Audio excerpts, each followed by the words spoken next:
I found a love for me. So darling, just dive right in. Everybody rise, Follow please. my lead. Kami naman, Julia. I found a girl, beautiful and sweet. Well, I never knew you were the someone waiting for me. 'Cause we were just kids when we fell in love, not knowing what it was. I will not give you up this time, darling. Just kiss me slow.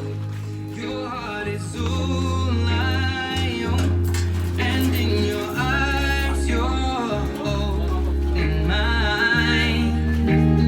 Baby, I'm dancing in the dark, you between my arms, barefoot on the grass, listening to your face when you said you loved me.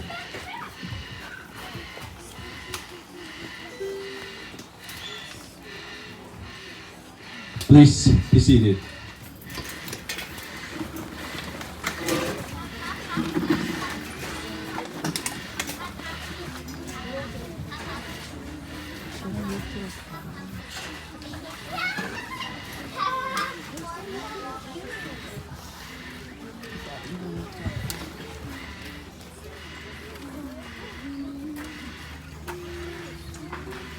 Good evening, everyone.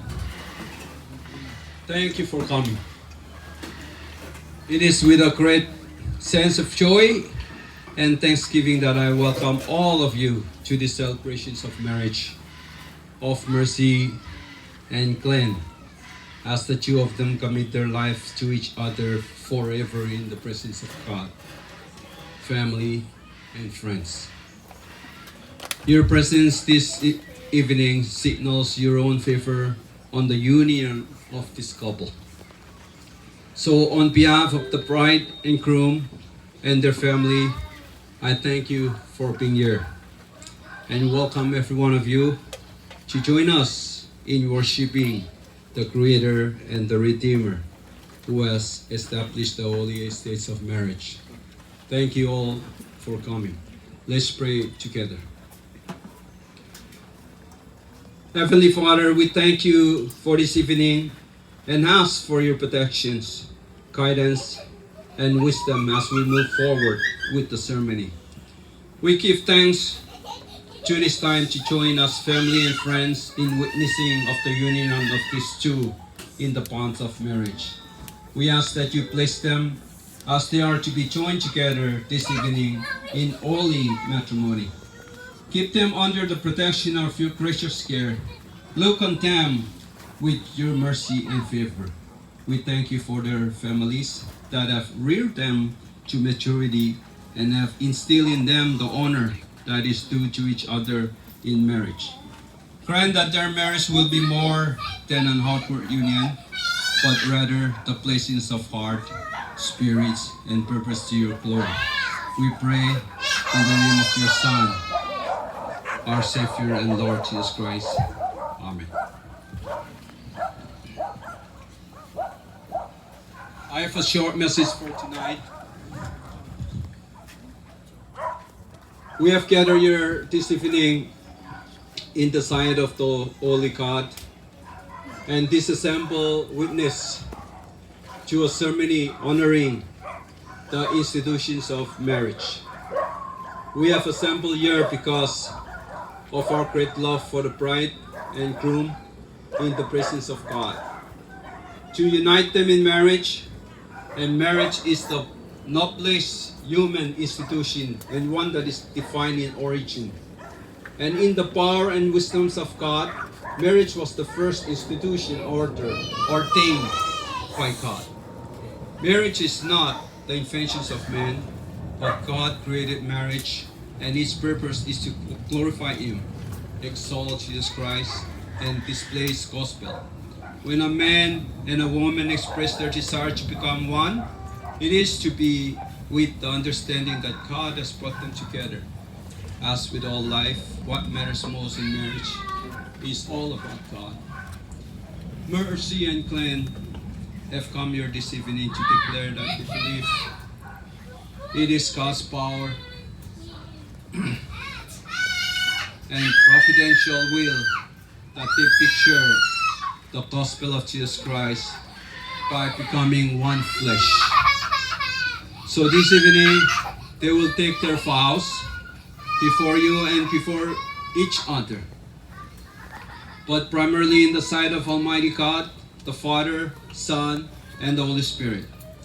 God's perfect word teaches that Christian marriage is to be a permanent relationship of one man and one woman, totally committed to the Lord Jesus Christ and totally committed to each other. As we look in the scriptures, Genesis chapter 2, verse 21 to 24, I want to share again tonight. So the Lord God caused a deep sleep to fall upon the man, and while he slept, took one of his ribs and closed up the flesh. And the rib that the Lord has taken away from the man, he made into a woman and brought her to the man. Then the man said, "This at last bone of my bones and flesh of my flesh. She shall be called woman, because she was taken out of man.